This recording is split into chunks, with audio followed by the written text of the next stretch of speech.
Salut, c'est François. Aujourd'hui, on se retrouve sur Rétropassion Automobile pour parler de la Citroën Méhari. À la fin des années 60, la mode n'est pas encore aux véhicules de loisirs.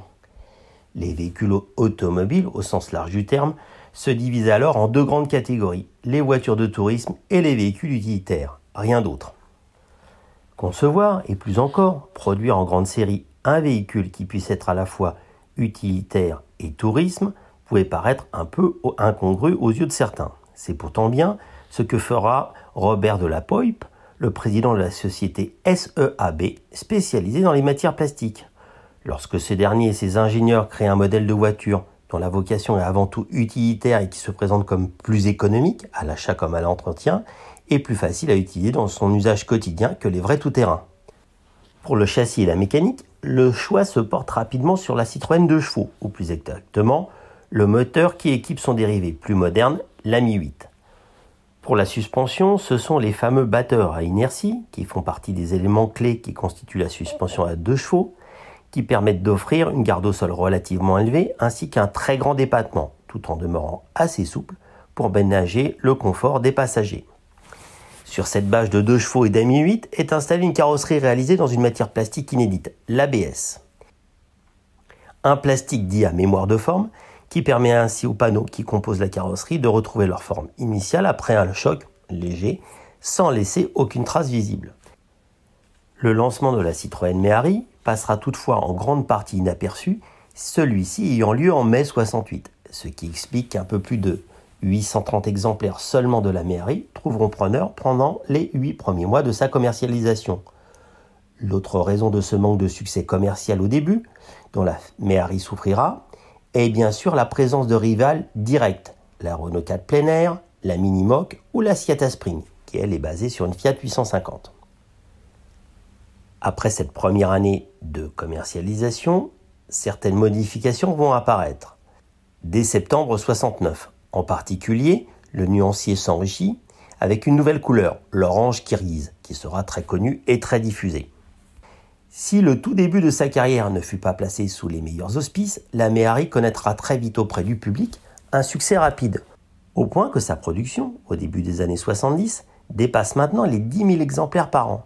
C'est en 1974 qu'elle connaîtra la meilleure année de sa carrière sur le plan commercial, avec près de 14 000 voitures produites.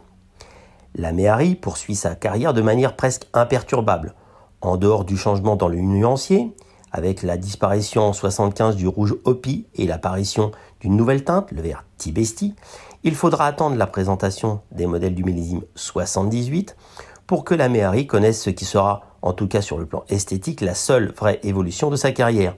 Une nouvelle face avant avec une calandre plus large et démontable et des clignotants placés sous les phares. L'autre nouveauté, la plus marquante dans la carrière de la Méhari, sera la présentation en janvier 80 d'une version 4 roues motrices.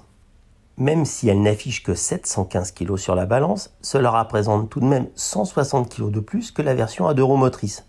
Dans ces conditions, et même si les performances n'ont jamais fait vraiment partie de la vocation et de la définition des qualités principales de la Méhari, le bicylindre de 29 chevaux semble quelque peu à la peine en terrain difficile, surtout lorsqu'il s'agit de gravir des côtes.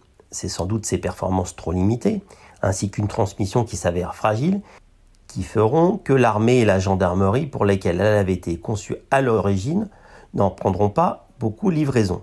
En plus de cela, son prix de vente bien trop élevé par rapport à la Méhari normale, plus de 45 000 francs contre moins de 19 000 francs pour la version à traction avant, achevant parallèlement de décourager la plupart des amateurs au sein du public.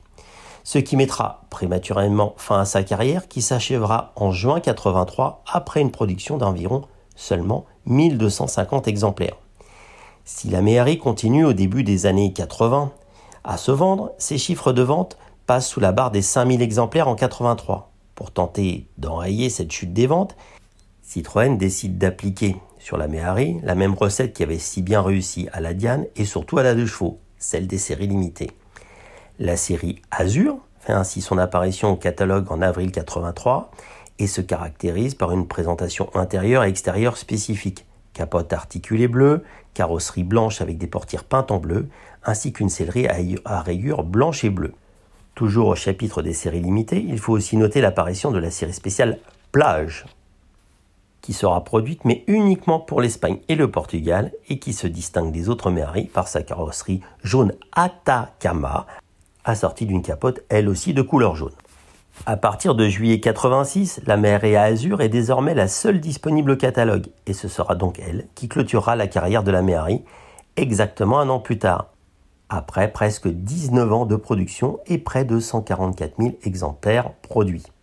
Parmi les autres Méhari spéciales, celle produite pour le marché américain est à noter. Cette version américaine se reconnaissant immédiatement des autres Méhari par sa face avant modifiée avec des phares protubérants placés plus haut que sur les modèles européens afin de répondre à la législation locale imposant la même hauteur des phares que sur toutes les voitures circulant sur le territoire américain. Environ 1 millier d'exemplaires y fut ainsi écoulé au début des années 70, dont un lot que Citroën parviendra à vendre à la direction du Los Angeles Times, l'un des plus grands quotidiens de la presse américaine de la côte ouest, qui s'en servira un temps comme véhicule de livraison. Comme cela arrive souvent, s'agissant de voitures cultes, la Méhari ne sera jamais véritablement remplacée, ni dans le cœur des amateurs, ni au sein de son constructeur d'ailleurs.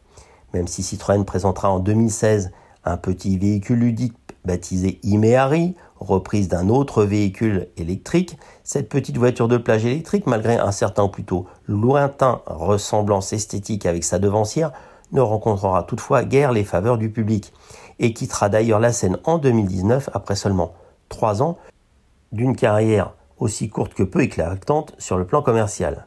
Un échec qui a sans doute prouvé qu'une voiture culte est parfois impossible à imiter, même par le constructeur qui l'a créée.